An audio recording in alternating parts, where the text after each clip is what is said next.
고 노무현 전 대통령의 명예를 훼손한 혐의로 기소돼 1심에서 징역 6개월의 실형을 선고받은 정진석 국민의힘 의원.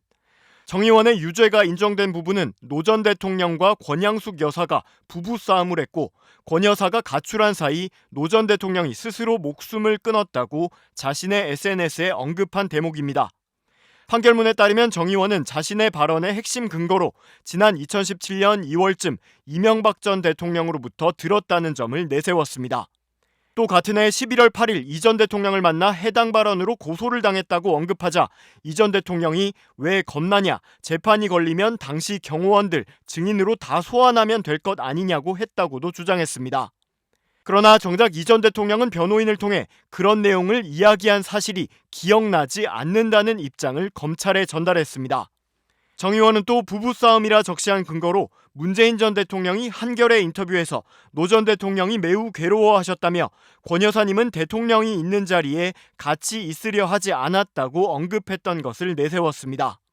그러나 재판부는 정 의원이 참고했다는 자료들이 글 내용을 뒷받침하지 못한다고 판단했습니다. 재판부는 또 판결문에서 검찰의 이해할 수 없는 늑장 수사에 대해서도 지적했습니다. 노 전 대통령 유족들이 2017년 9월 정 의원을 고소했는데 검찰의 우편 조사는 1년가량 뒤에야 이뤄졌고 또다시 1년여가 지난 2020년 1월에야 정 의원을 처음이자 마지막으로 피의자 신분으로 조사했다는 겁니다. 그리고 검찰은 이로부터 한참이 지난 지난해 9월에야 정 의원을 벌금 500만 원으로 약식 기소하면서 5년간 수사를 마무리했습니다.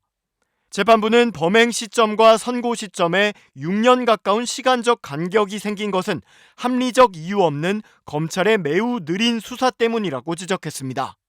그러나 정 의원은 이번 판결을 받아들일 수 없다며 즉각 항소의 뜻을 밝혔고 국민의힘은 해당 판사의 고등학생 시절 글까지 거론하며 노사모라고 해도 과언이 아닌 판사라고 비난했습니다. 그러자 법원은 이례적으로 입장문을 내고 판결과 무관한 과도한 비난이라며 이는 모든 법관에게 부당한 압력으로 작용할 수 있고 헌법이 보장하는 사법권 독립이나 재판 절차에 대한 국민 신뢰를 크게 훼손할 수 있다고 비판했습니다.